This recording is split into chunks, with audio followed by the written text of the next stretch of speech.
todos. Doctor Borràs, muchas gracias por desplazarse desde Cataluña hasta aquí, hasta Andalucía, que bueno, estamos muy hermanados siempre. Otra cosa es que los políticos no se pongan de acuerdo, pero nosotros estamos muy hermanados, los catalanes y los andaluces de siempre nos hemos llevado bien, y la prueba está en que hemos ido muchos andaluces, o han ido muchos andaluces a Cataluña, y bueno, y los catalanes vienen mucho por aquí. Hoy tenemos un lujo aquí importante, como es que esté el profesor José María Borràs. Este ciclo de Salud es Más, o Ciencia y Salud, como se llamó inicialmente, alcanza cotas de personalidades importantes.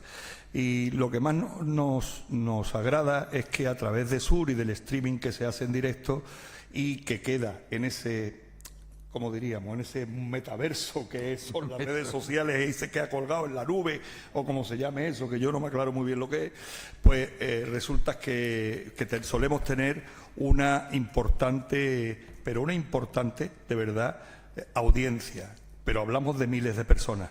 Y eso además se puede ver, ahí no hay ni trampa ni cartón, ahí no hay nada, porque hay un Google Analytics, que si ustedes se meten, si son capaces de meterse, porque yo tardé casi 3 meses, pues al final se dan cuenta lo que hay. En nombre de Fundación Unicaja, en nombre del Diario Sur, muchas gracias. Por supuesto, en nombre del director de este ciclo, como es el doctor Emilio Alba, un lujo para Málaga y para Andalucía, en nombre de Gerardo Lerones, director de Actividades Sociales de Unicaja, de Fundación Unicaja, porque si no te rebajan el sueldo, como digamos que eres Unicaja seca, no sé yo si cobran menos. Y estamos muy contentos. Ya saben que por cuestiones de compromiso de trabajo, porque es verdad que es de trabajo, yo digo de broma porque tienen que contar dinero, pero no es eso, es que es cuestión de trabajo, pues a las 8:15, 8:20, como muy tarde, 8:30, tenemos que terminar. Le han dado, mi compañera Carla les ha dado unas papeletas por si quieren, por favor les pido que no tengan letra de médico, que tengan letra normalita, que yo pueda entenderlo. Y sin más preámbulo, paso la palabra a Gerardo Lerones, director de Actividades Sociales. Y permíteme que te pregunte, porque yo es que aquí no ponen acento nunca, ¿es con acento o sin acento? ¿Es Lerones o Leronés? Lerones. Pues a partir de ahora te llaman Lerones, que lo sepas. Pedro, muchas gracias, siempre tan amable. Buenas noches a todos. Desde luego es un honor estar hoy aquí una vez más en representación de la Fundación Unicaja en una nueva sesión del ciclo Salud es Más, impulsado pues por Diario Sur. Es un proyecto, es la última sesión de este año, y es un proyecto con el que venimos colaborando desde sus inicios y que desde luego se ha convertido en un espacio imprescindible para acercar el conocimiento científico a la ciudadanía. Antes de nada, permítanme comenzar agradeciendo a las personas que me acompañan en esta mesa. Por supuesto, gracias, Pedro, por tu dedicación, por tu simpatía, enhorabuena por los premios recibidos, por tu capacidad para convertir la divulgación en un puente entre profesionales y sociedad. Como no, gracias también al doctor Emilio Alba, director, sobre todo por su impulso constante a encuentros como este, que sin duda contribuyen a fortalecer la cultura de la salud en nuestras vidas. Y como no, gracias al profesor José María Borràs, que esta tarde tenemos el privilegio de escuchar. Sin duda, lo decía Pedro, es una figura de referencia en la epidemiología, en las políticas públicas de salud y de manera muy especial en la organización de la atención oncológica en nuestro país. Su conferencia lleva un título que merece detenerse un instante. Ayer, cuando preparaba estas letras, focalicé mi atención en el título y hemos podido conversar antes de sentarnos en la mesa. Misión: curar el cáncer en el 70% en 2030. Un objetivo europeo. Al principio me pareció un título un poco largo, pero cuando lo leí varias veces pensé que no era un título cualquiera. Me pareció que el título era una declaración de intenciones, era una hoja de ruta y sobre todo lo consideré un mensaje de esperanza. Cuando hablamos de misión, hablamos de propósito colectivo, de un compromiso trascendente que desde luego supera la investigación, que implica a profesionales, instituciones, sistema de salud, pacientes y ciudadanía. Hablar de curar el cáncer en el 70% no es solo una cifra, es imaginar un futuro en el que 7 de cada 10 personas diagnosticadas tengan una expectativa real de superación. Hablar de curar el cáncer en el 70% es visualizar vidas recuperadas, proyectos que continúan, familias que respiran. Y cuando sumamos 2030 y un objetivo europeo, entendía que este camino quiere decir que no se recorre en solitario. Forma parte de una ambición compartida, de un esfuerzo coordinado, sostenido y valiente. Es un título curioso, es un título que inspira, que interpela y que nos recuerda que la ciencia es, ante todo, una herramienta para mejorar la vida de las personas. Y desde la Fundación Unicaja creemos profundamente en el valor de encuentros como este. La educación, la cultura, la investigación científica y el bienestar integral están en el centro de nuestra misión y todos ellos dialogan de manera natural con el reto que hoy abordamos. Porque comprender mejor la enfermedad, conocer los avances y acompañar los procesos de salud es también una forma de prevenir, de cuidar y de crecer como sociedad. El cáncer sigue siendo, tenemos a 2 representantes, 2 investigadores brillantes, reconocidos, pero sigue siendo uno de nuestros mayores desafíos, pero también uno de los campos donde más se ha avanzado gracias al esfuerzo de investigadores, sanitarios, instituciones y pacientes. Estamos seguros que el encuentro, no la ponencia, sino el encuentro con el profesor Borràs nos ayudará a entender hacia dónde se dirigen estos avances, qué estrategias se están impulsando en Europa y qué significa, de forma real, avanzar hacia ese horizonte del 70%. Para terminar, decía Jonas Salk, creador de la vacuna de la polio, la esperanza reside en sueños, en la imaginación y en el coraje de quienes se atreven a convertirlos en realidad. Desde mi lugar, simplemente dar las gracias de nuevo a estas personas que dan su vida por mejorar la vida de los demás. Creo que es una frase que encaja muy bien con el espíritu de una misión como esta, que nace para generar más bien, más salud y más vida. Profesor Borràs, muchas gracias por compartir hoy su conocimiento y su visión. Y gracias a todos ustedes por acompañarnos, por aprender y por hacer en este espacio un lugar de reflexión y de compromiso. Muchas gracias.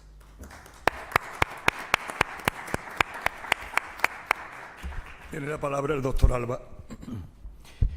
Hola, buenas noches a todos. Yo voy a ser breve. Quiero dar las gracias a Josep María por estar aquí esta noche. Sé que tiene una agenda complicada y el hecho de que esté aquí pues es de agradecer. Josep María Borràs es el director del Plan contra el Cáncer de Cataluña, es el coordinador científico del Plan Nacional del Cáncer en España. Y yo diría que es, dentro de nuestro país, la persona que está más, digamos, por decirlo de alguna manera, liado, comprometido, inmerso, ¿no?, en lo que es la política europea contra el cáncer. Dentro de la Comisión Europea hay un plan o un objetivo ambicioso que es que en el año 2030 el 70% de los pacientes con cáncer se curen. Esto, en fin, es un objetivo ambicioso, más para algunos países que para otros, ¿no? Los países del este están en una situación un poquito más complicada que nosotros, pero es un objetivo que, como ha dicho Gerardo, pues es como un sueño, pero un sueño que tenemos que perseguir porque si no se persigue, pues nunca se consigue, ¿no? Eso es así, ¿no? Entonces, yo creo que el doctor Josep María Borràs es no una, yo diría que es la voz más autorizada en nuestro país para conocer cuáles son las políticas europeas que van a ayudar o van a intentar ayudar a que esto sea así, ¿no? Así que muchas gracias por estar aquí, Josep María, y ansiosos por escucharte. Muchas gracias. En primer lugar, desearía agradecer la... Esperen, primero voy a ver si soy capaz de hacer lo que me han dicho. Sí. Yo creo que sí. Vale. Que pongamos la presentación, a ver si ya vamos mal. Aquí. Bien, en primer lugar, desearía agradecer a Emilio Alba que me haya invitado y a la Fundación Unicaja y al Diario Sur su amable invitación para estar aquí esta noche con ustedes y hablar de este objetivo. Yo, en realidad, le comentaba a Gerardo Leones que antes de empezar, que yo lo había puesto como un interrogante, ¿no? Objetivo alcanzable, ¿no? Porque realmente, como veremos a lo largo de mi presentación, pues bueno, quedan muchos retos para saber si podremos conseguir este objetivo de supervivencia del 70% en el 2030. En realidad, en mi presentación un poco intentaremos ver cómo estamos, ¿no? Algunas cifras. Yo, bueno, como Emilio lo sabe, soy epidemiólogo de formación, yo no soy oncólogo. Y, bueno, los epidemiólogos, si algún defecto tenemos, es que siempre si no ponemos números nos ponemos muy nerviosos, ¿no? Y entonces hablaré un poco del impacto y la tendencia en números, después algunas cosas de qué podemos hacer para mejorar la situación. Pondré algunos ejemplos de lo que hacemos en Cataluña y de los resultados que hemos obtenido, pero rápido. Después, otro reto que me parece que es importante también discutir, que es cómo lo pagamos, porque el coste del tratamiento del cáncer crece, y crece mucho, y eso también supone un reto para los sistemas sanitarios, ¿no? Y vale la pena también comentarlo y darle esta otra perspectiva de que debemos ser capaces de financiarlo. Y después finalmente terminaré diciendo, bueno, si llegaremos o no llegaremos al 70% desde mi perspectiva. Entonces, ¿dónde estamos? En Europa ahora más o menos estamos sobre unos 3 millones de pacientes diagnosticados de cáncer, ¿no? Si lo miramos la tendencia, lo que vemos es que en el 2050 llegaremos a 4 millones de pacientes con cáncer, ¿no? Diagnosticados de cáncer cada año, ¿no? Esto Europa en el sentido amplio, en el sentido de todos los países, no solo los 27 de la Unión Europea. Bien, esto plantea realmente el dilema del reto este, ¿no? Y en España, hombre, en España realmente estamos ahora teniendo cerca de 300.000 casos nuevos diagnosticados de cáncer, y en el 2050 la expectativa es que sean 350.000 casos nuevos diagnosticados de cáncer, ¿no? 200.000 serían mujeres y 200.000 serían hombres y 150.000 serían mujeres, ¿no? Estas serían las cifras que preveemos en el año 2050. Es decir, el cáncer continuará siendo un reto para nuestra sociedad en términos cuantitativos, ¿no? Aunque las tasas, es decir, en relación a la población, esté estable o incluso en algunos grupos de edad pueda bajar, como cantidad, como número de casos, realmente esto continuará subiendo, ¿no? ¿Cómo está España? España está por aquí, está aquí. Esta es España. ¿No? Estamos en un nivel intermedio en incidencia de casos, en número de casos, ¿no? En Dinamarca, Holanda, Noruega tienen los niveles de casos de cáncer más altos. España está en un nivel intermedio. Los países del este de Europa son los que tienen cifras más bajas de cáncer, ¿no? Por lo tanto, en número de casos de cáncer no tenemos, digamos, el impacto que tienen algunos países del norte o del centro de Europa, pero tenemos, como hemos dicho, un número muy importante, ¿no? Hay otro aspecto que es muy importante en nuestra sociedad. Somos una sociedad que envejece y envejece rápido. Y uno de los aspectos que es más importante en el ámbito de prever qué es lo que puede pasar en el número de casos de cáncer es el envejecimiento de la población, porque contra más años se vive, más posible es que se desarrolle un cáncer, ¿no? Hay una frase que se dice y se repite, que uno de cada dos hombres y una de cada 3 mujeres desarrollarán un cáncer a lo largo de su vida, ¿no? Y esto se debe en buena parte a que la expectativa de vida ha crecido enormemente, ¿no? Y como se ve aquí, según crecen los años de edad, pues la probabilidad de desarrollar cáncer es mucho más alta. ¿Por qué? Primero, ¿por qué crece el número de casos de cáncer en Europa y por qué crecen en España? Primero, porque crece la población. Hay más población, simplemente hay más población que puede tener cáncer, ¿no? Después, ya lo he comentado, el envejecimiento. El envejecimiento de la población es un factor que es muy importante, ¿no? Porque realmente el grupo de casos, el grupo de pacientes de edad, en que el número de pacientes con cáncer crece más son los mayores de 85. ¿Por qué? Porque hace 30 años o 40 años no había tanta población con 85 años, simplemente no llegábamos, ¿no? 85 años, y esto es uno de los factores que no nos debemos olvidar. Junto a esto, pues el tabaco, el alcohol, la dieta, la obesidad, el sobrepeso, etcétera, ¿no? Y después también, como somos cada vez mejores tratando algunas otras enfermedades que antes causaban la muerte, como sobre todo cardiovasculares, ¿no? Pues también tenemos más espacio para que viva la gente y tenga más probabilidad de desarrollar cáncer, ¿no? Después los diagnosticamos antes con algunas pruebas de cribado, como el PSA, por ejemplo, en cáncer de próstata, y eso aumenta también mucho el número de casos. Y después, finalmente, diagnosticamos el cáncer mucho mejor, ¿no? Y eso también hace que antes había gente que se podía morir con un cáncer sin fuéramos capaces de diagnosticarlo porque tenía muy mal pronóstico, y en cambio ahora lo somos capaces de diagnosticarlo, ¿no? Entonces, esto también incrementa el número de casos de cáncer. Es decir, que el crecimiento de los casos de cáncer se debe a múltiples factores. La incidencia de cáncer en España, bueno, el primer tumor en los hombres es el tumor de próstata, el segundo es colon rectal, el tercero es pulmón, ¿no?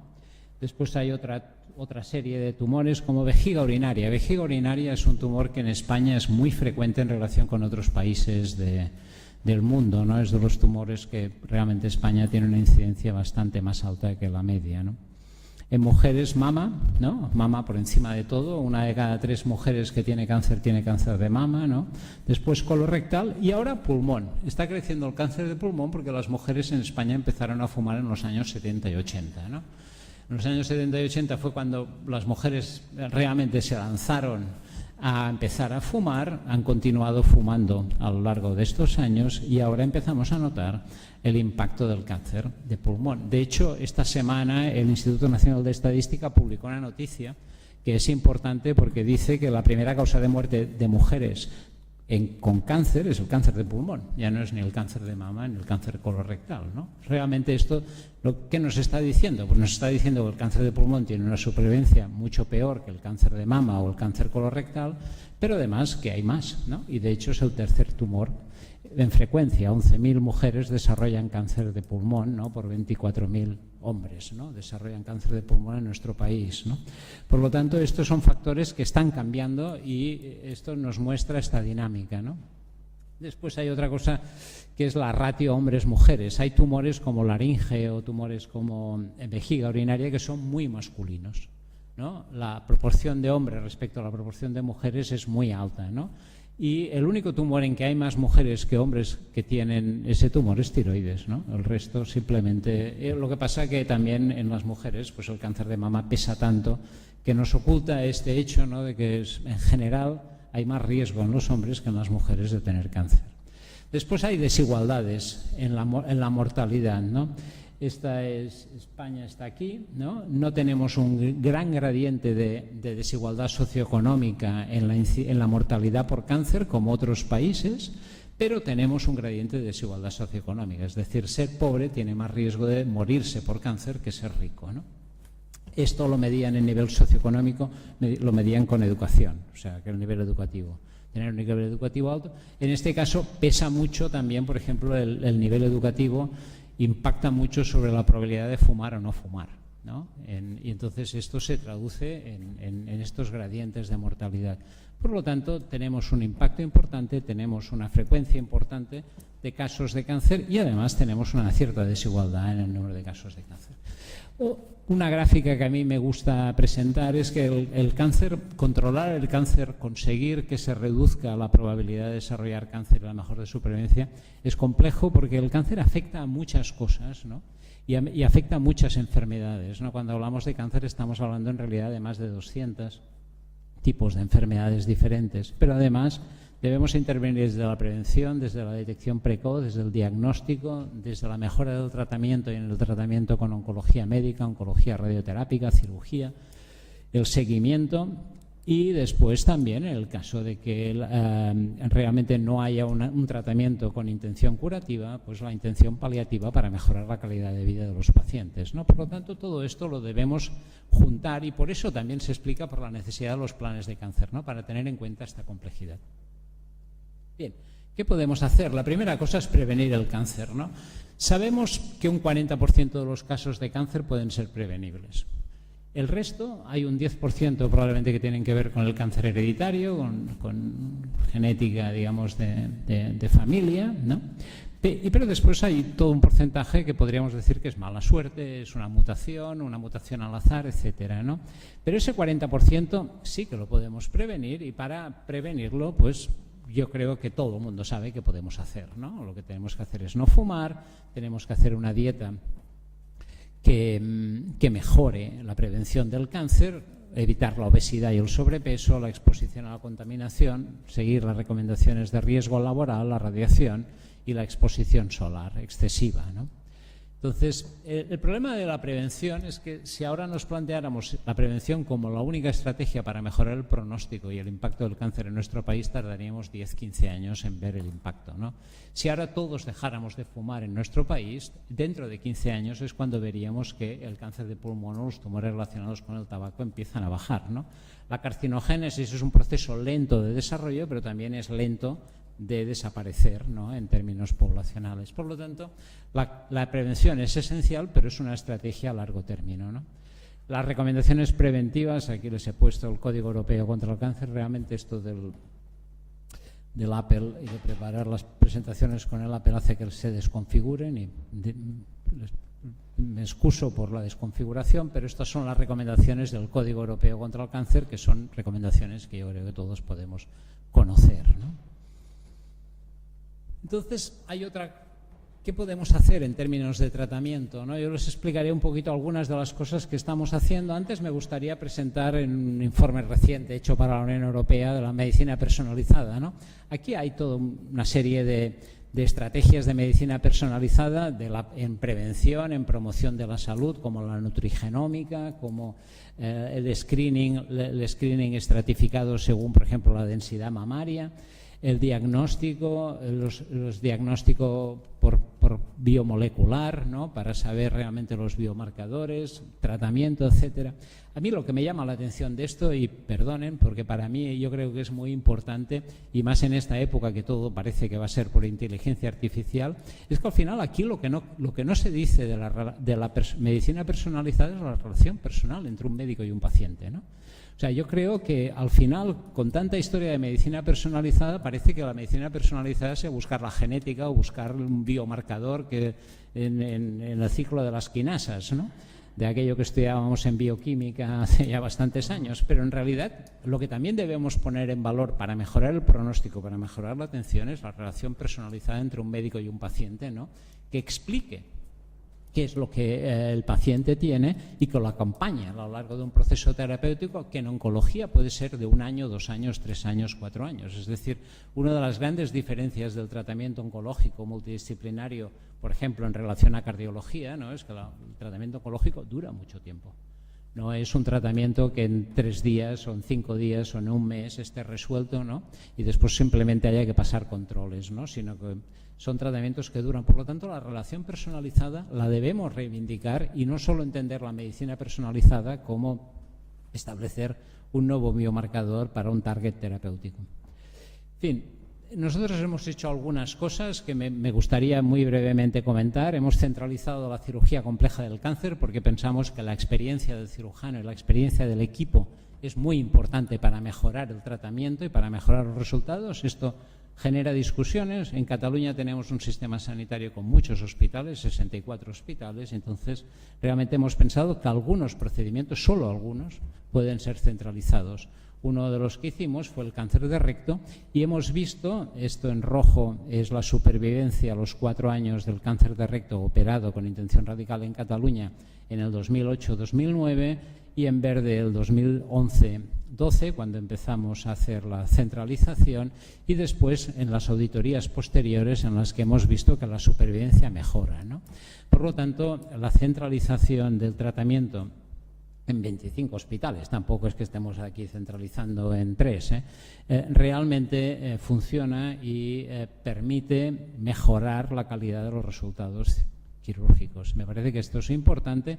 Otra cosa que hemos descubierto con la centralización y el modelo asistencial es que la atención multidisciplinaria, es decir, que el paciente pase por un comité de tumores y se ha discutido en un comité de tumores, mejora la supervivencia una vez se ajusta por el estadio, por la comorbilidad y por el tipo de tratamiento. Es decir, que hacer un enfoque que integre la atención quirúrgica, la atención médica, la atención radioterápica junto con el diagnóstico y se discuta el caso antes de iniciar el tratamiento probablemente tiene un cierto impacto sobre la calidad de los resultados también, ¿no?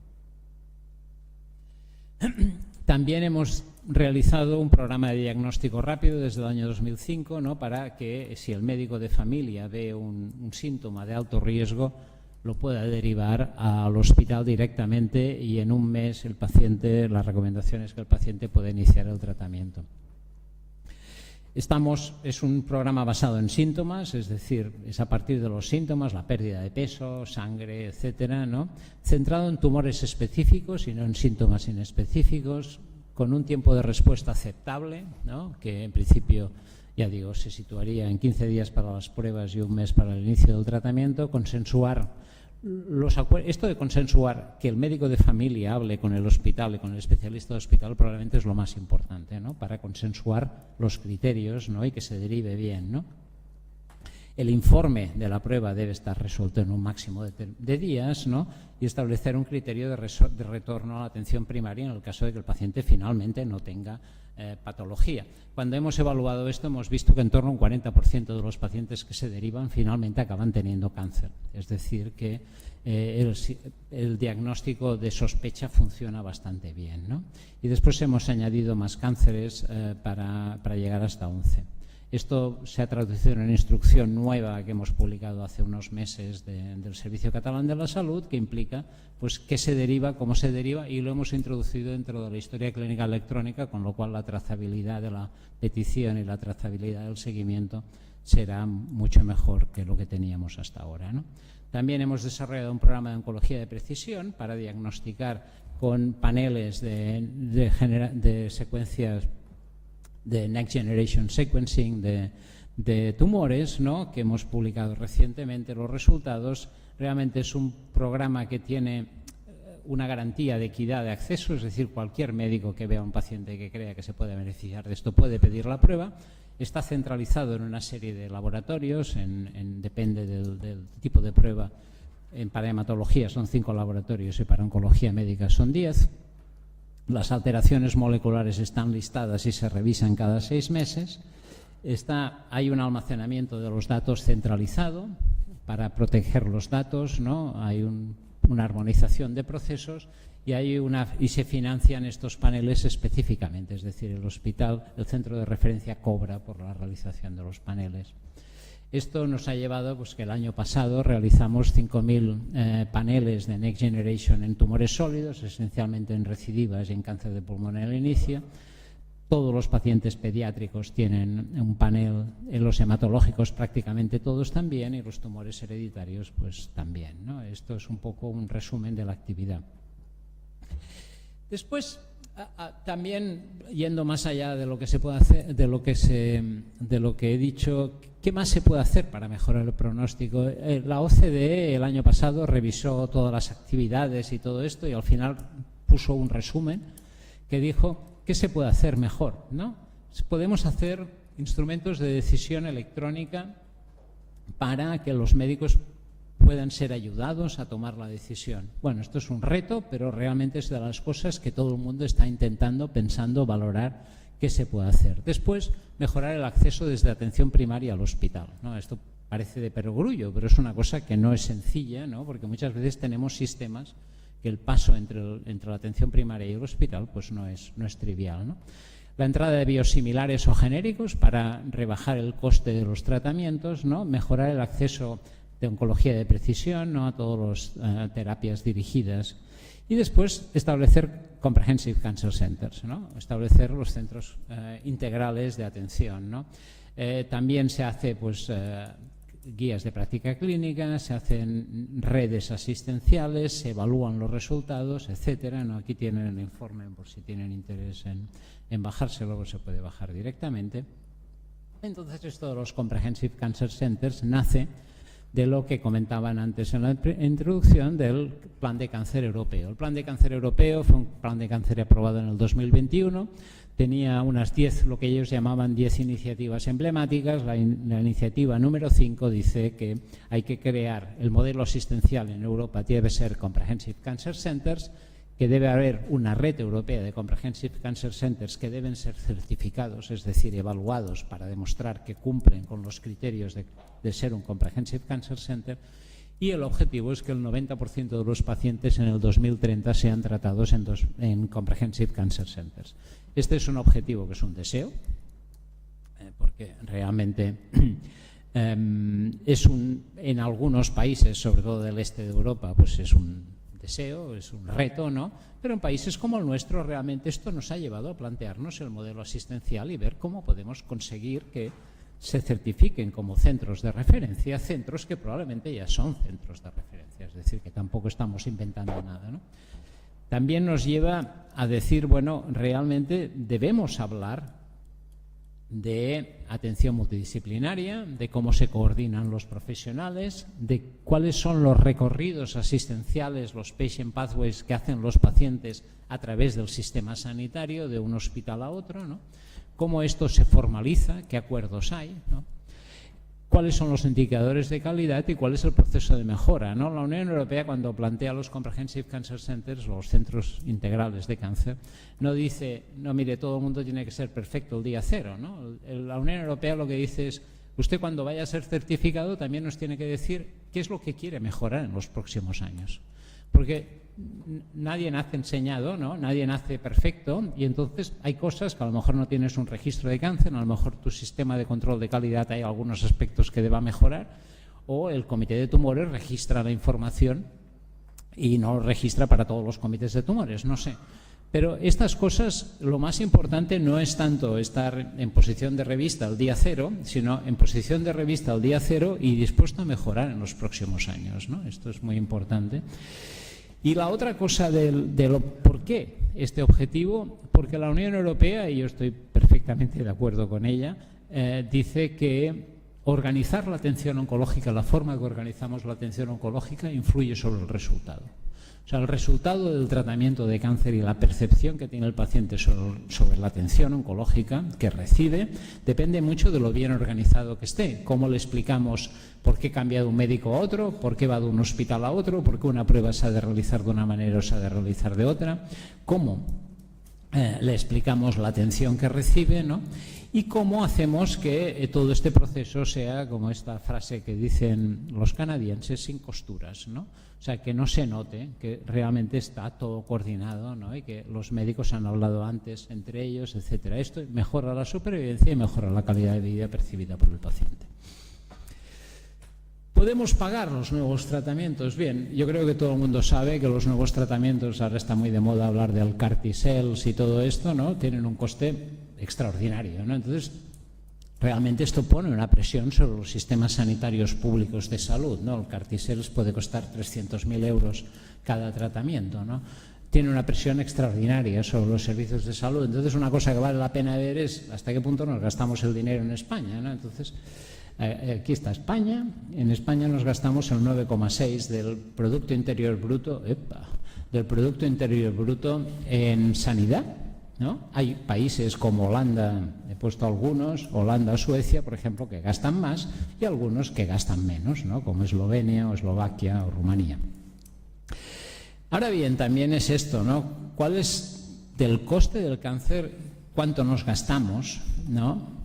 del gasto sanitario, ¿no? Y en España nos gastamos en torno a un 5% de todo el coste del tratamiento en general de la sanidad, nos gastamos un 5% en cáncer, ¿no? Hay países que se gastan más, ¿no? Hay países que se gastan como Portugal, un 5,4%, Polonia un 8,2% o Holanda un 7,2%, ¿no? Realmente, si miramos España en términos de coste, pues estamos como tantas cosas en medio, pero con un recorrido que podríamos tener para incrementar el gasto sanitario en nuestro país si nos comparamos con otros países, ¿no? Por lo tanto, desde este punto de vista, posiblemente tenemos un recorrido. Ahora bien, la otra cosa que nos debemos plantear es, tenemos un recorrido, pero si tenemos más dinero, ¿en qué nos lo gastamos, ¿no? Uno de los retos que tenemos en oncología, estos son datos de Estados Unidos, que como todo el mundo tiene problemas, ¿no? Este es particularmente, a mí me parece muy relevante porque es lo que nos está pasando a todos en todo el mundo, ¿no? El crecimiento del Producto Interior Bruto americano es del 3% en el 95 al 2010, el de la atención sanitaria creció un 9%, ¿no? En la atención médica oncológica entre un 12 y un 18% y el coste de los tratamientos un 20%. Hombre, no hay que ser economista, ¿no?, para ver que esto no es sostenible, ¿no?, que realmente cada vez cogemos un poquito más del pastel total de la sanidad, ¿no?, en todo esto. Y este también es un aspecto que debemos ser conscientes, ¿no?, de que realmente debe crecer, pero debe crecer todo, ¿no?, y debe crecer acompasado, ¿no?, porque si la riqueza del país crece por debajo de lo que nos gastamos en el tratamiento del cáncer o en el tratamiento de cualquier otra cosa, realmente, pues tarde o temprano vamos a tener un problema, ¿no? Esto está sacado de este informe. Entonces, en Europa, realmente, que esto también se ha mirado, ¿no?, se ha visto que el gasto por quimioterapia, ¿no?, pasó en el 2005 de 10 billones a 32, ¿no? O sea, el gasto por quimioterapia pasó del 12 al 31% del total de gastos del cáncer, ¿no? Y esto es un poco el reto que tenemos, ¿no? El reto que tenemos es cómo hacerlo esto sostenible, ¿no? Y para esto nadie tiene soluciones, todo el mundo tiene el mismo problema, ¿no? En Europa, pues bueno, hay países que gastan más, otros que gastan menos, pero este es el reto que tenemos que gestionar. La otra cosa es, si nos gastáramos más, lo tendríamos resuelto esto. O sea, la supervivencia lo arreglábamos. Bueno, a mí este gráfico me gusta, ¿no?, porque esto es poner en relación el gasto, que es esto, ¿no?, en el horizontal, con la supervivencia, ¿no? España está aquí, ¿no?, pero vemos que hay países que tienen mejor supervivencia, como Finlandia. Perdón, que ahora no sé dónde está. Aquí. Sí, Finlandia tiene una mejor supervivencia y gasta más o menos lo mismo, ¿no?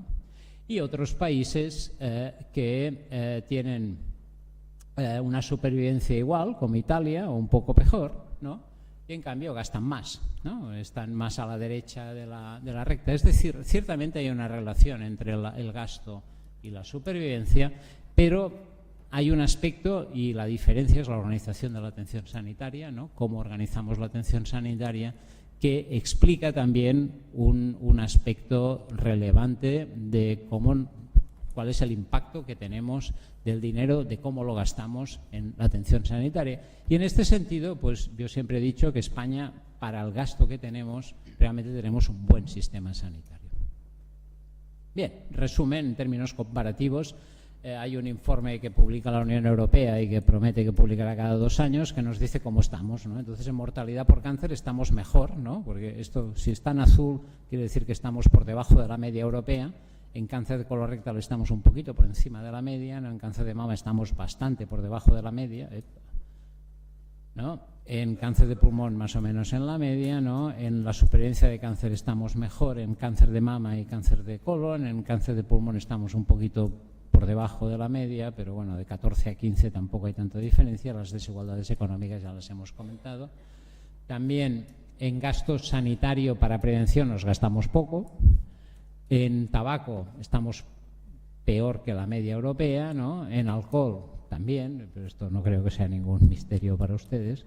En sobrepeso y obesidad estamos más o menos en la media, en contaminación estamos un poquito mejor y en vacunación para el papilomavirus estamos notablemente mejor. Y en cribado, pues tanto en cáncer de mama como en cáncer de cuello de útero estamos mejor, y en cáncer de colorecto tenemos el problema de la participación.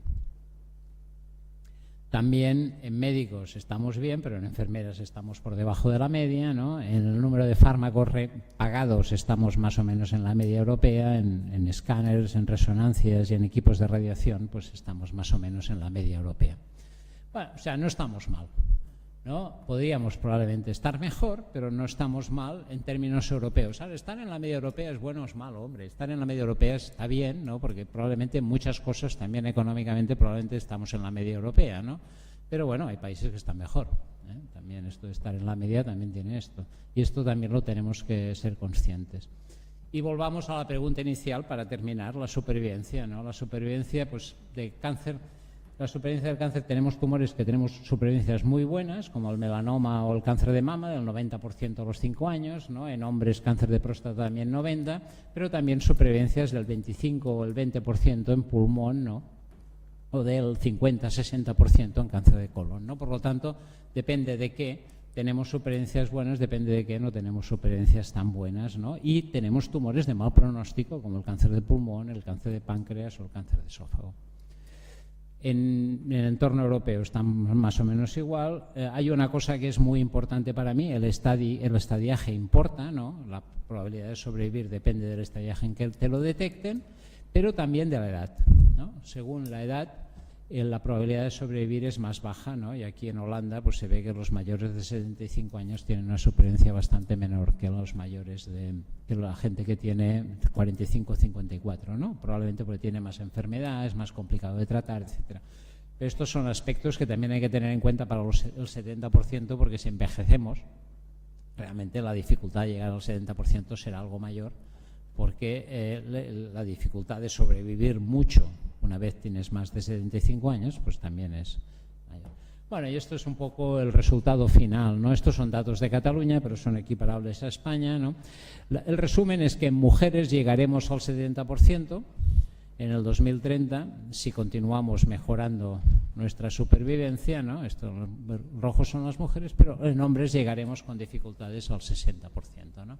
Globalmente alcanzaremos el 70% en mujeres, sí, pero en hombres yo creo que no, siendo razonable y siendo realista, ¿no? Y ese es el reto que tenemos, porque para mejorar necesitamos mejoras relevantes en los tumores de mal pronóstico, que son más frecuentes en los hombres que en las mujeres, ¿no? Y ese es el reto que debemos tener, ¿no? Focalizar la investigación en tumores como páncreas, pulmón, esófago, ¿no? Ha habido avances, sobre todo en cáncer de pulmón, significativos, con algunos tratamientos como la inmunoterapia, pero son tratamientos que benefician todavía un porcentaje relativamente pequeño de los tumores, ¿no? Y nos debemos plantear qué hacer.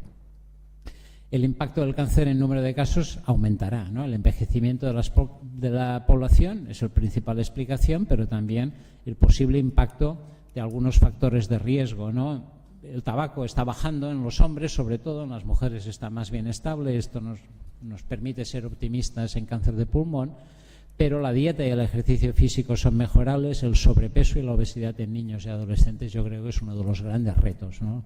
Los niños tienen que volver a salir a la calle a jugar por la tarde, ¿no? Para hacer ejercicio, ¿no? Y esto es muy importante, porque si no, realmente el sobrepeso y la obesidad va a ser un problema, y eso nos llevará pues a hipertensiones en niños jóvenes, nos llevará a toda una serie de patologías que ya estamos viendo y realmente son relevantes, ¿no? Y con esto termino. Les agradezco su atención y en cualquier caso estoy dispuesto para las preguntas que tengan.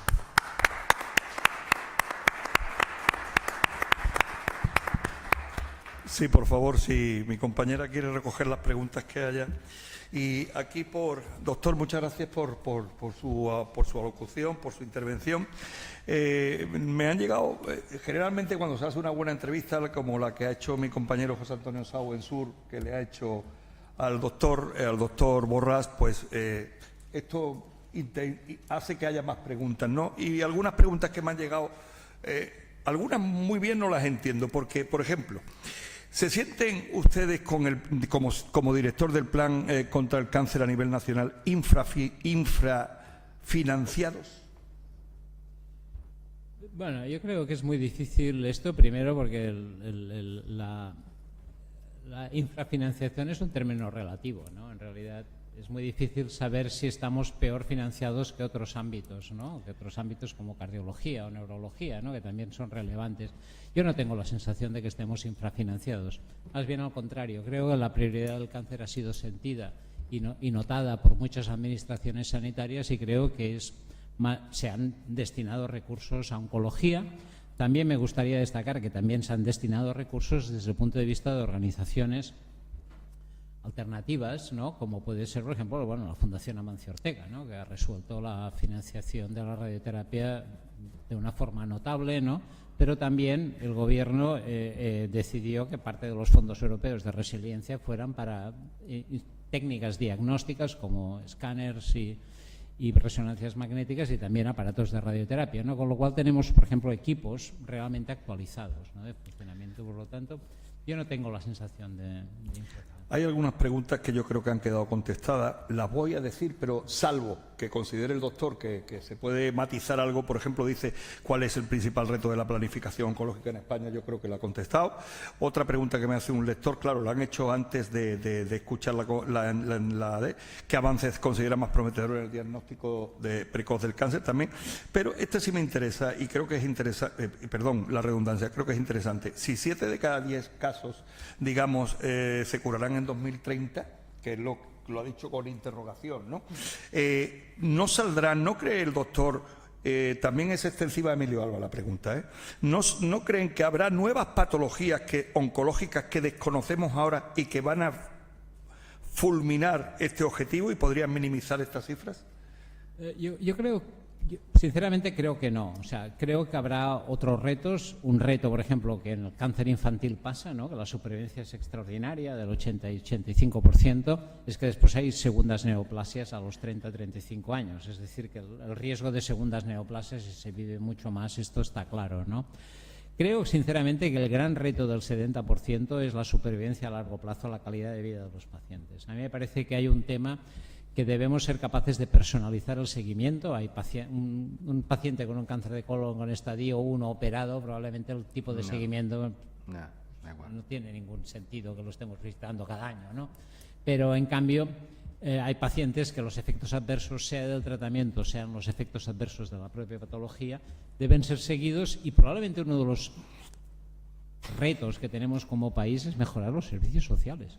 O sea, realmente mucha gente de vivir sola en su casa, ¿no? Habiendo tenido un cáncer, pues requiere un tipo de soporte social que a veces no es tan fácil de facilitar, ¿no? Y eso haría mucho más fácil la vida de estos pacientes, ¿no? Después, el tema de la soledad, ¿no? El tema de la interacción entre personas, ¿no? Que permite evitar problemas cognitivos. Yo creo que todas estas cosas saldrán, ¿no? Porque una vez sobrevives mucho, el reto es la calidad de vida. Sí, perdón, Emilio, es verdad, perdón. Sí, porque la pregunta era extensiva para los dos. No, yo creo también que una vez que se cura el cáncer, lo que surgirá otros problemas de calidad de vida y sobre todo problemas, seguramente la demencia y las enfermedades neurodegenerativas. Pero yo quería hacerle una cosa que se ha referido antes.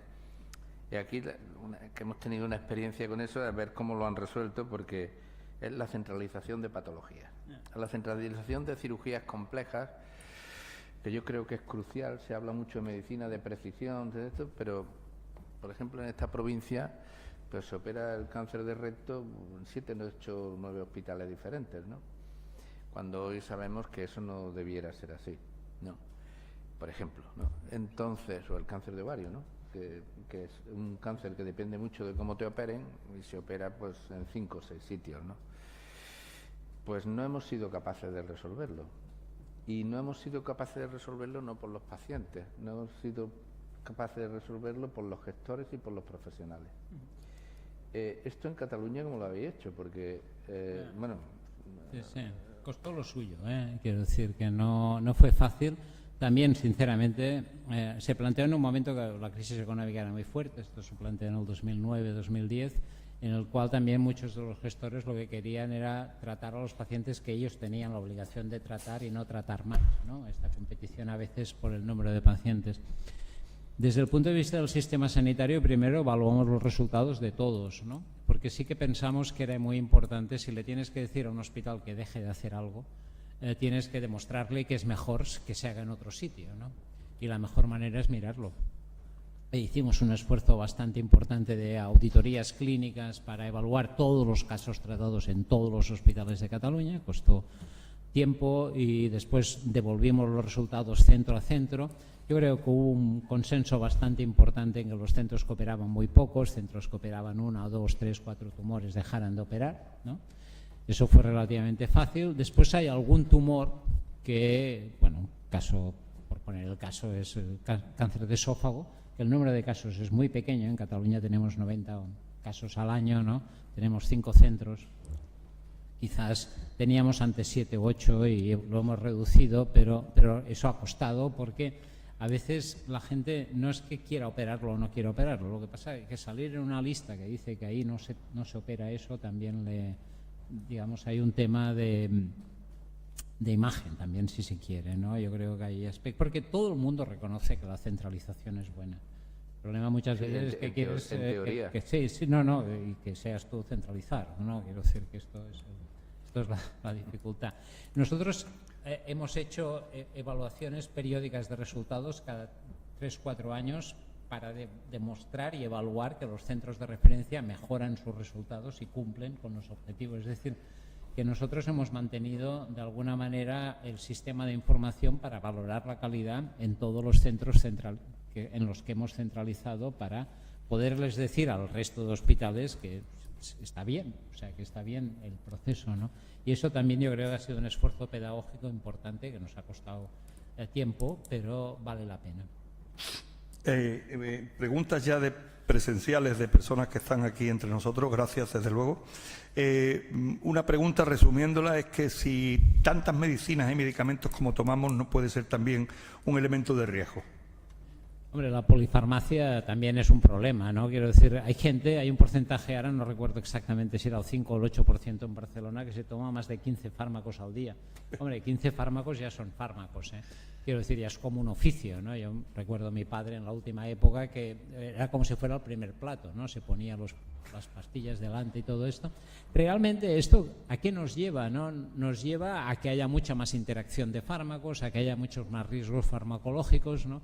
Realmente discutir cuáles son los fármacos absolutamente necesarios, yo creo que es un reto que tienen los médicos de familia para hacer. Ya tenemos dos, porque hemos visto lo del doctor, lo de la cirugía centralizada, ¿no? Y ahora alguien que me imagino que será médico por la forma de escribir y por la sapiencia que demuestra, dice que me imagino que querrá decir que qué opina de las nuevas terapias del cáncer nasofaríngeo. Bueno, yo creo que todas las nuevas terapias realmente, ya he dicho, yo soy epidemiólogo, no soy oncólogo clínico, por lo tanto no tengo una opinión. Realmente los nuevos tratamientos en general aportan una mejor, en algunos aspectos, respuesta terapéutica y una mejor calidad de vida del paciente, o sea, menor toxicidad, ¿no? Después ya, en concreto, cáncer nasofaríngeo es un cáncer realmente complicado quirúrgicamente y médicamente de tratar o radioterápicamente de tratar, o sea, en esto sí que no. Quiere saber también su opinión sobre el toripalimab y que aplican en China, o el estudio de la inyección del amivantamab en Londres. Yo realmente sobre esto no tengo opinión. No tiene una opinión al respecto. Estos son fármacos. Bueno, uno es un fármaco antidiana, el amivantamab, que se utiliza en cáncer de pulmón, y el otro es un fármaco inmunoterápico. Bueno, son fármacos. Y aparte de caros, ¿son buenos? Bueno, sí, se utiliza el amivantamab, es en un subgrupo de cáncer de pulmón que tiene una determinada mutación. Son una población muy pequeña de personas que tienen ese tumor de pulmón, ¿no? También mutación en EGFR, que se llama. Sí. También preguntan sobre las nuevas terapias que parece que pueden dejar al cáncer de páncreas, que tan mal cartel tenía, en una situación más normal. ¿De esto se sabe algo? Bien, yo creo que el cáncer de páncreas es probablemente el más complejo, es el que tiene la peor supervivencia, con diferencia, tiene un 5% de supervivencia a los 5 años, es decir, es muy baja la supervivencia. En realidad, el cáncer de páncreas, si es operable, pues bueno, tiene una probabilidad de supervivencia mejor. Si no es operable, realmente, yo creo que hasta ahora no ha habido terapias que muestren un cambio, como por ejemplo ha supuesto la inmunoterapia en pulmón, pero páncreas no es sensible a la inmunoterapia, ¿no? Entonces, realmente sí que hay nuevas indicaciones terapéuticas que hipotéticamente podrían mejorar, pero habrá que ver los resultados, porque ya digo, es un terreno muy, muy difícil. Los conservantes y colorantes que se utilizan en la alimentación, yo recuerdo una charla de un compañero suyo, del catedrático Miguel Ángel Martínez González, y dijo que era un grave problema. ¿Está de acuerdo en el tema? Yo creo que los alimentos es mejor comerlos naturales, ¿eh? Y de cercanía, ¿no? Y después también, yo empecé a trabajar en epidemiología cardiovascular hace muchos años, y mi jefe, que era un gran experto en dieta mediterránea y en lípidos, siempre decía que la dieta mediterránea era comer poco y andar mucho, ¿no? Y después comer lo que había, ¿no? Que era verduras, era pescado, era cosas de estas que... Pero realmente hay un componente de la dieta, ¿no?, que es también realmente la actividad física, la cantidad que se come, etcétera, que es muy importante. Y dentro de la cantidad de lo que se come, realmente yo creo que sí que es mejor que los alimentos sean todo lo naturales que sea posible. La frase histórica de mi abuelo y de mucha gente, más suela y menos cazuela, ¿no? Un asistente dice, voy al trabajo en bicicleta. ¿Cree que es muy perjudicial el humo de los coches o se expande en el aire y no pueden tener efectos negativos para mí? Bueno, el humo, cualquiera que vaya en bicicleta sabe que realmente al final la contaminación se nota, ¿no? Yo aquí no lo conozco, en Barcelona se nota más, pero realmente, bueno, sí, en alguna situación sí que es mejor protegerse con una mascarilla, pero realmente en general, sí, excepto que vayas detrás de un coche, pues no. Precisamente hay una pregunta aquí de un no sé si es lector, oyente o vidente, o televidente, que es si es partidario de que utilicemos las mascarillas lo más que podamos. Yo personalmente no. No. Pero es una opinión personal, tampoco no hay ciencia. Si se lo están preguntando, o sea, que sí, no hay ningún problema. O sea que no, pero no es nada científico, ¿no? No hay nada científico al respecto, ¿no? Esta pregunta también es muy interesante, sobre todo aquí en Andalucía. Dice que es en referencia a las nuevas tecnologías, el tema de inteligencia artificial, etcétera, etcétera. Hay una pregunta en una doble vertiente. ¿Cómo puede la inteligencia artificial facilitar la lucha contra el cáncer? Y segunda, hemos tenido un problema importante con el cribado en Andalucía. ¿Este problema se hubiese podido evitar si se hubiera o se aplicara la inteligencia artificial? Bien, yo respecto al problema de Andalucía realmente no lo conozco, o sea, que prefiero no opinar porque simplemente no lo conozco, no sé exactamente qué ha pasado y sobre lo que no conoces yo creo que es mejor ser prudente. La inteligencia artificial yo creo que tiene un gran rol en el proceso diagnóstico del cáncer, sin ninguna duda. Esto realmente a nivel europeo se está financiando la recogida de una cantidad brutal de millones y millones de imágenes radiológicas para entrenar a la inteligencia artificial y que dentro de un par o tres de años sea capaz de ayudar en el proceso diagnóstico. En nuestro caso, por ejemplo, en Cataluña, el año que viene la aprobaremos para hacer el triage de los casos que debe valorar un radiólogo.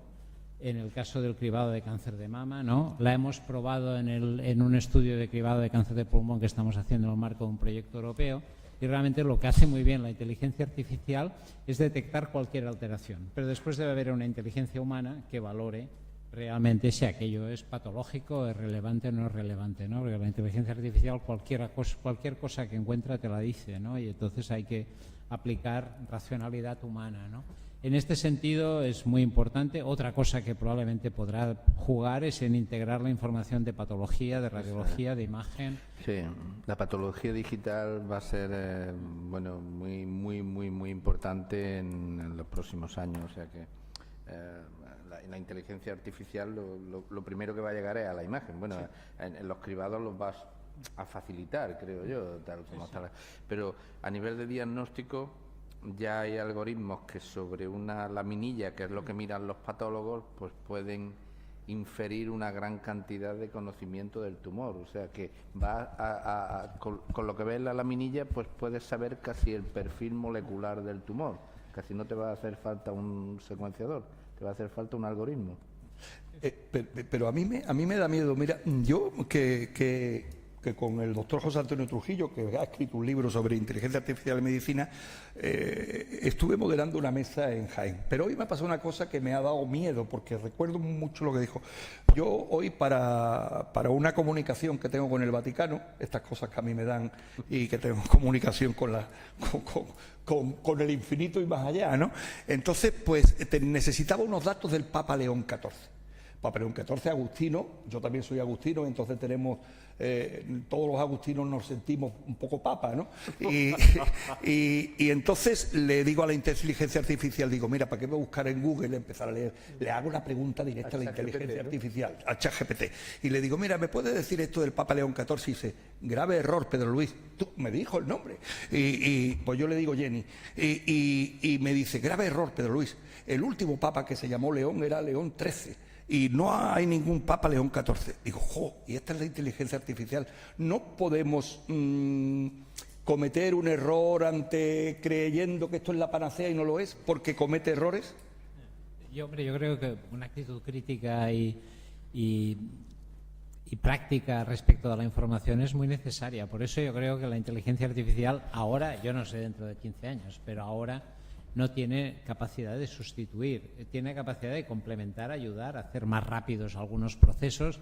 Cuando tú le das millones de datos te los come en medio minuto, pero realmente después la interpretación final yo creo que debe quedar en manos de un profesional sanitario responsable. Ayudará y hará más óptimo el trabajo de los médicos, pero no creo que, porque estas cosas pasan, igual que pasan que cuando corriges trabajos que ves claramente que los ha hecho el ChatGPT en la universidad, pues ves que se equivocan, todos son iguales, en fin. O sea, tiene un tufo, el texto tiene algo que yo no sé lo que es, pero que sabes que es. Yo creo que lo que tiene Emilio y Josep, lo que tiene el texto es que te das cuenta de que es lejano al humano, ¿no? No lo sé.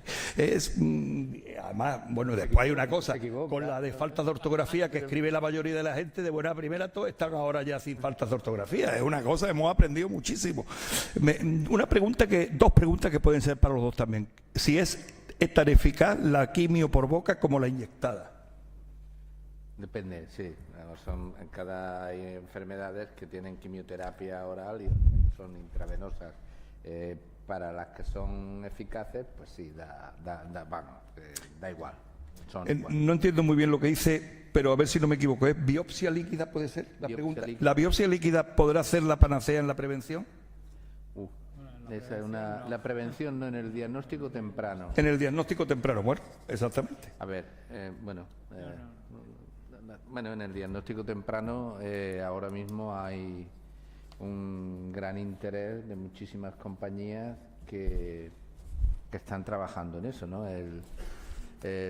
Ya lo ha dicho el doctor Borrás, hay un grupo de tumores que tienen mal pronóstico, como son el pulmón, los tumores del tracto digestivo superior, el estómago, el esófago, el páncreas, la vía biliar, en fin, son tumores y para los cuales no hay técnicas de cribado conocidas eficaces, ¿no? Y que cuando dan síntomas, pues el pronóstico es regular, ¿no? Entonces hay mucho interés en estos tumores en ver si se llaman los test multitumor de biopsia líquida pueden mejorar las cosas, pueden diagnosticar la enfermedad en un momento más temprano que pudiera hacer que el tratamiento fuera más eficaz. Bueno, en ello están, ¿no? ¿Tú qué opinas? No, en eso están. Los ingleses han hecho una inversión de dinero para valorarlo en una población muy, muy grande y habrá que ver hasta qué punto consiguen detectarlo. El problema de todo esto es que muchas veces detectamos casos que aparentemente son positivos, les tenemos que hacer un montón de pruebas que algunas no son fáciles y que tienen efectos adversos y al final lo que ves es que era un falso positivo, ¿no?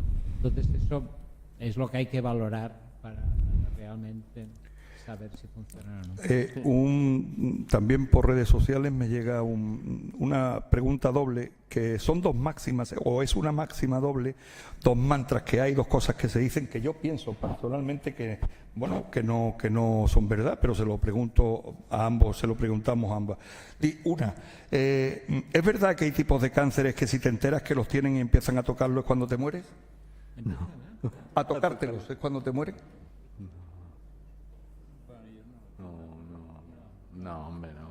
No es así, no, obviamente. Eso yo estoy diciendo que es una falsa creencia, ¿no? A ver, el cáncer lo tienes que diagnosticar y para diagnosticar hoy día tienes que hacer una biopsia. Es verdad que hay procedimientos que se llaman introspectivos, en el sentido de que si tú vas a operar un tumor, si tú no tienes la seguridad que lo vas a quitar entero, pues hombre, mejor que no lo operes. Esto sí se sabe, pero fuera de eso No es así. diría yo que no. Y otra cosa que yo siempre la he escuchado, que también pienso que no sé lo que piensa el doctor Borràs. Este mismo señor dice, yo estoy convencido que cuando quieran las farmacéuticas el cáncer se curará. No, esto sí que no, ¿eh? Para nada, ¿no? No especulemos. Esto igual que... O sea, realmente el interés por curar el cáncer o por mejorar el pronóstico del cáncer es grande y realmente no hay un sitio donde sean capaces de hacerlo y no lo quieran decir, ¿no? No hay un laboratorio porque, por suerte, por desgracia, yo creo que todo está comunicado y todo está dicho, ¿no? Entonces, ¿Qué país o modelo internacional considera actualmente el más ejemplar al que a usted le gustaría que se aplicara en España? Es una buena pregunta. sí, bueno, claramente siempre la típica respuesta son los países nórdicos y Holanda, ¿no? Que son los países en los cuales probablemente el sistema sanitario y los profesionales lo han conseguido acordar de una forma más práctica. También son gente muy autocrítica, miran los resultados, tienen series de resultados muy antiguas, con lo cual se pueden comparar durante muchos años. En este sentido, son países que funcionan. ¿Y por qué tenemos esa tendencia en nuestro país a no querer mirar los resultados? ¿Tú qué dirías? Porque uno de los grandes problemas que tenemos en España es que en realidad vamos a ciegas. No sabemos lo que pasa. ¿Y esto? ¿La cultura? ¿O qué? No, yo probablemente puede haber aspectos. De hecho, nosotros cuando hacemos auditorías clínicas a todos los centros de Cataluña, los resultados los devolvemos individualmente, es decir, nos los juntamos y cada uno los devolvemos individualmente por dos motivos. Primero, porque nos podemos haber equivocado al recoger los datos. Quiero decir, entonces tiene que haber un espacio en que los profesionales los revisen y puedan ser capaces de decir, bueno, pues en realidad operé 3 casos más, yo qué sé. Pero también porque realmente hay un momento en el cual la gente quiere tener un espacio para esta autocrítica o esta crítica poderla. Yo creo que sí, que es más difícil muchas veces reconocer que vivimos en un país en que es más difícil reconocer que las cosas pueden salir mal, ¿no? La actitud es siempre que somos los mejores. En España... Bueno, en Europa, una de las cosas que tú lo has comentado, se van a poner los centros integrales del cáncer. Bueno, se van a intentar. Si tuvieras que medir en tanto por ciento, yo sé que es tentativo, porque claro, esto para la gente es muy difícil de entender, pero para los profesionales, los que estamos sobre el terreno, lo entendemos muy bien, que es que muchas veces mejorar los resultados no es que haya nuevos medicamentos ni nuevas cosas, sino que se organice bien lo que hay. Esto tiene una importancia más grande de lo que parece, ¿no? Y esto es... Entonces, ¿qué tanto por ciento de aumento de la mejoría del cáncer, asumiendo que vamos a tener lo que tenemos hoy día y no cambiaría, crees tú que habría con los centros integrales de cáncer? Hombre, es difícil, pero yo creo que como mucho un 10%. Bueno, no está mal, ¿eh? Sí, no está mal, ¿no? Hay mucho dinero que se gastaría por un 10% de diferencia. De hecho, incluso cuando hemos mirado resultados entre registros de cáncer españoles, puede haber un 10 o un 15% de diferencia de supervivencia entre registros, ¿no? Y piensas, si esto fuera un fármaco, ¿cuánto estaríamos dispuestos a pagar por esto, ¿no? Ya hay una pregunta aquí que la estoy recogiendo ahora mismo, perdón que me ha cogido con las manos en la masa, nunca mejor dicho. Este tiene que ser algún familiar mío, porque si no, a esta hora ya no escribe nadie. Y lo he apuntado aquí, a ver, ¿qué me dice? Ah, sí, lo tengo aquí apuntado. Dice, no es un contrasentido, la estoy formulando yo después de lo que es más o menos, no es un contrasentido que se hable que el sol, y estamos hablando en Málaga, que el sol sea uno de los elementos más peligrosos para el cáncer de piel y demás, y sin embargo la vitamina D, en el caso de Málaga y creo que en España, dice, es un déficit, tenemos un déficit importante en la mayoría de la población. A ver, yo creo que es muy importante decir que cuando hablamos del riesgo a la exposición solar es, primero, el riesgo a la exposición solar excesivo, es decir, a quemarse. La segunda cosa, que esto es muy importante cuando hablamos de melanoma, quemarse los niños y los bebés. Es decir, los niños y los bebés sí que tendrían que ir, porque tienen un tipo de piel tan sensible que tienen que ir vestidos con ropas de algodón y gorro a la playa, ¿no? Y después también, cuando la piel es realmente muy blanca, que no es lo que nos pasa en general en nuestro país, realmente es mucho mejor evitar las horas de máxima exposición solar, que suelen ser al mediodía solar, ¿no? Entonces, esto es lo que deberíamos hacer. Después hay un riesgo de otros tipos de cáncer de piel que es puramente acumulativo. Es el típico riesgo que tienen los agricultores que llevan 40 o 50 años expuestos al sol, ¿no? Y ese también se puede prevenir, ¿no? Pero el riesgo se puede prevenir. Lo que sí que también es cierto, y me parece que parte de la pregunta puede ir por ahí, es que el sol es bueno, ¿eh? O sea, quiero decir que tomar el sol es bueno, quiero decir, como tomar leche, ¿eh? Quiero decir que sí, pero se ha estigmatizado últimamente, ¿no? Y estas cosas son buenas, ¿no? Entonces, aquí lo que y a mí me parece a veces el problema de todas estas cosas, ¿no? Cuando intentamos matizar parece que sea imposible, no se puede pasar del 0 al 100, sino hay que tomar el sol. Claro, de hecho, hace poco salió un estudio, no me acuerdo, que decía que la gente que tomaba el sol vivía más que los que no tomaban el sol. Cuando lo mezclas todas las cosas, ¿no? Es raro porque el que está en el frío permanente está congelado, ¿no? Y ese puede... Bueno, la esperanza de vida de nuestro país pues es de las más altas del mundo. O sea, sí, ya está en 84 años en Málaga, ¿eh? Tampoco estaremos... 84 años en Málaga, lo cual... Malo, ¿no? Tampoco estaremos viviendo tan mal, ¿no? Ya hemos terminado prácticamente, no hay más preguntas. Simplemente hay un ruego de una persona que está aquí en la sala que dice que si le pueden enviar a su departamento un estudio que se está haciendo de efectos secundarios de los pacientes de cáncer o de los pacientes de un tipo de cáncer que para mejorar la calidad de vida, que eso se le puede mandar a su departamento. Sí, sí. Bueno, hay un montón de estudios. La calidad de vida ahora es un ámbito en que está creciendo mucho y todos los indicadores y las medidas para evaluar los resultados percibidos por el paciente, ¿no? Realmente es un ámbito de crecimiento de la investigación, o sea que hay un montón de... En el ámbito de supervivencia hay un estudio clásico del Instituto de Medicina de los Estados Unidos que resume muy bien esto y que, bueno. Y finalmente, por supuesto, agradeciéndole su magnífica disertación y su aportación a todo lo que creo que hay que saber para que cada vez tengamos más claro todo este tema. Este lector, repito, no sé nunca cómo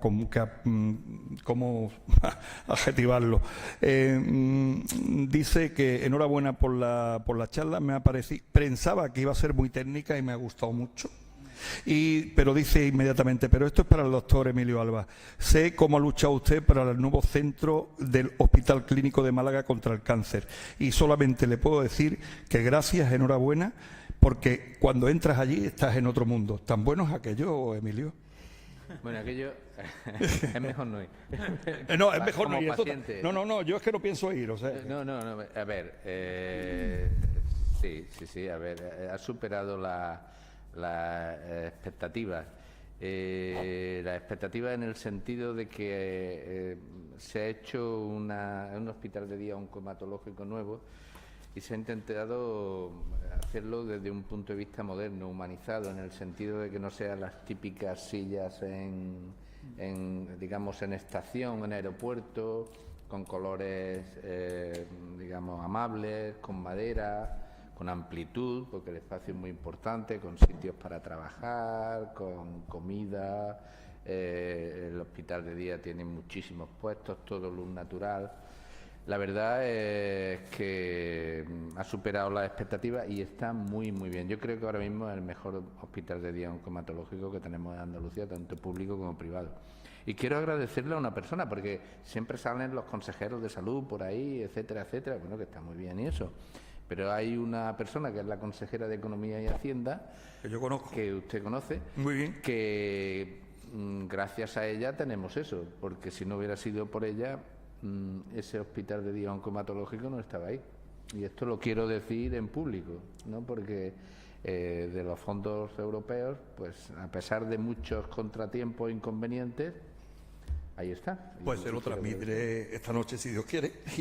Y le doy las gracias de antemano. Muchas gracias, señor Lerones. Muchas gracias, doctor Alba. Muchísimas gracias también, doctor Borrás. Muchísimas gracias también, don Emilio Alba. No, muchísimas.